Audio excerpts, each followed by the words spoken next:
ಜಿಲ್ಲಾಧಿಕಾರಿಗಳು ರಾಜ್ಯ ಸರ್ಕಾರ ನಿಗದಿ ಮಾಡಿದಂಥ ಹಣವನ್ನು ಕೊಡಬೇಕು ಅಂತೇಳಿ 1.5 ತಿಂಗಳಲ್ಲಿ ಸೂಚನೆ ಕೊಟ್ಟಿದ್ದಾರೆ. ಬಳ್ಳಾರಿ ಕಾರ್ಖಾನೆಯವರು ಸುಮಾರು 13 ಕೋಟಿ ರೂಪಾಯಿ ರೈತರಿಗೆ ಕೊಡಬೇಕಾಗಿದೆ, ಇನ್ನೂ ಕೂಡ ಕೊಟ್ಟಿಲ್ಲ. ನಾವು ಜಿಲ್ಲಾಧಿಕಾರಿಗಳು ಹಲವಾರು ಬಾರಿ ಒತ್ತಾಯ ಮಾಡಿದ್ವು, ಅವರು ಗಂಭೀರವಾಗಿ ತಗೊಂಡಿಲ್ಲ.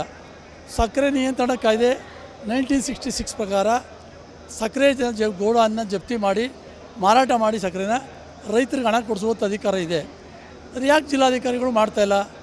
ಮುಖ್ಯಮಂತ್ರಿಗಳು ಮಾಡಿದಂಥ ಆದೇಶವನ್ನು ಅವರ ಕ್ಷೇತ್ರದಲ್ಲೇ ಪಾಲನೆ ಮಾಡಲಿಲ್ಲ ಅಂದರೆ ಆದೇಶಕ್ಕೆ ಏನು ಬೆಲೆ ಇರ್ತದೆ? ರಾಜ್ಯದ 20ಕ್ಕೂ ಹೆಚ್ಚು ಸಕ್ಕರೆ ಕಾರ್ಖಾನೆಗಳು ಈಗಾಗಲೇ ಹಣವನ್ನು ಕೊಟ್ಟಿದ್ದಾರೆ, ಇನ್ನೂ ಕೂಡ ಕೆಲವು ಕಾರ್ಖಾನೆಗಳು ಕೊಡ್ತಾಯಿದ್ದಾರೆ.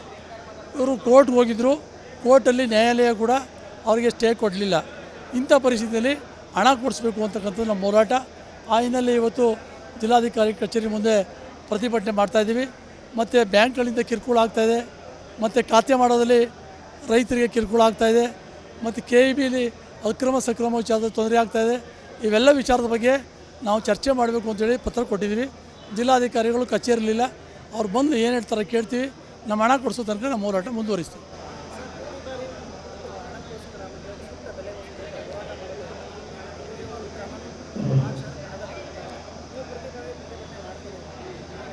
ಅದೇ ಏನು ನೋಡಿ, ವ್ಯವಸ್ಥೆ ಹೇಗಾಗಿದೆ ಅಂದರೆ ಸರ್ಕಾರ ಅಂತಿದೆ, ಸರ್ಕಾರ ರೈತರ ಪಾಲು ಸತ್ತೋಗಿದೆ ಅಂತ ಹೇಳಬೇಕಾಗ್ತದೆ.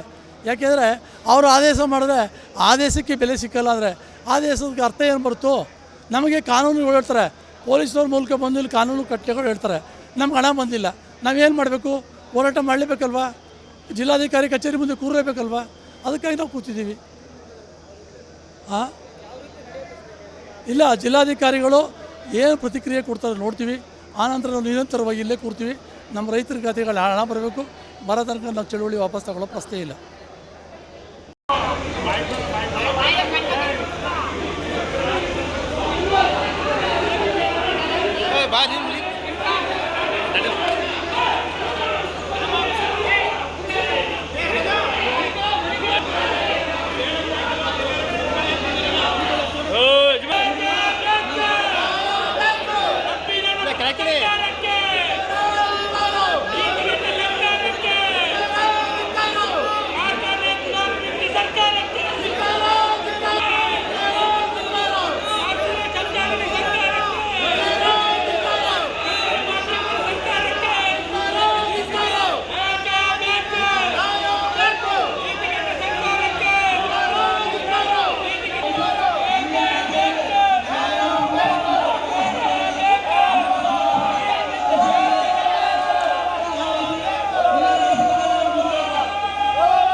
ಕ್ಷಣ ಕ್ಷಣದ ಸುದ್ದಿಗಳಿಗಾಗಿ ಫ್ರೀಡಂ ಟಿವಿ ಸಬ್ಸ್ಕ್ರೈಬ್ ಮಾಡಿ, ಲೈಕ್ ಮಾಡಿ ಹಾಗೂ ಫಾಲೋ ಮಾಡಿ.